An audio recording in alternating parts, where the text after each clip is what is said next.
আমি এখন আছি ঐতিহ্যবাহী নাফাকুম জলপ্রপাত, যেখানে আসার জন্য হাজারো পর্যটকের স্বপ্ন থাকে। আজ আমরা সেখানে এসেছি। এক সত্যি অসাধারণ অনুভূতি। এই যে সেই নাফাকুম জলপ্রপাত, মাথা নষ্ট সৌন্দর্য। আপনারাও এখানে ভ্রমণ করুন, অবশ্যই ভালো লাগবে। এক অসাধারণ অনুভূতি হবে, বিশ্বাস করি। আরামবাগ থেকে নন এসি বাসে 1100 টাকার টিকিট কেটে আমরা ভোরবেলায় পৌঁছালাম আলীকদম। সেখান থেকে 4000 টাকা একটা চাঁদের বাড়ি ঠিক করে আমরা পৌঁছে গেলাম অবশেষে থানচিতে।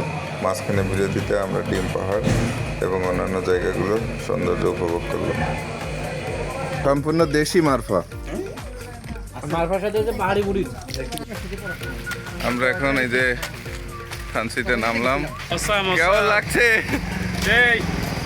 আমরা এখন যাচ্ছি এই যে থানচি থানা, রেজিস্ট্রেশন করতে হবে, পার্বত্য থানা। এই যে আমরা এখন উপরে উঠছি। ওরে বাবা, চলেন এখন রেজিস্ট্রেশন করে আমরা চলে যাব লং লক ও নাফাকুমের উদ্দেশ্যে। এই যে এটাই সেই থানচি থানা। ও কি সুন্দর,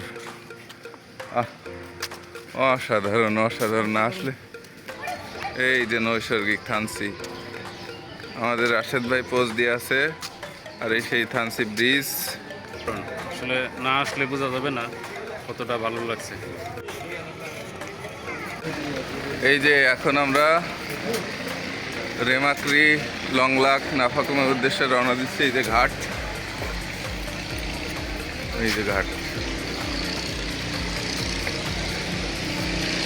এই যে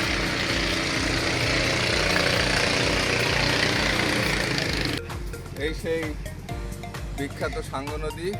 আমরা এই যে এখানে সারি সারি নৌকা বাঁধা আছে। এই যে কোনো একটি নৌকায় আমরা একজন গাইডের মাধ্যমে আমরা চলে যাব। চলুন আমরা এগিয়ে যাই, আপনাদের সাথে শেয়ার করি। এই যে আমরা এসে গেছি ভাই সবাই। আর এই যে আমাদের গাইড ইমন ভাই। এখন আমরা নৌকায় উঠে যাব। ইমন ভাই এই যে নৌকায় উঠতেছে সব ভাই ব্রাদাররা।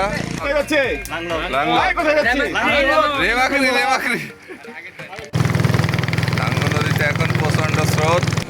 এই দুই পাশে পাহাড় আর মাঝখানে এই নদী দেখতে দেখতে আমরা পৌঁছে যাব সেই ঐতিহ্যবাহী নাফাকুম জলপ্রপাতে।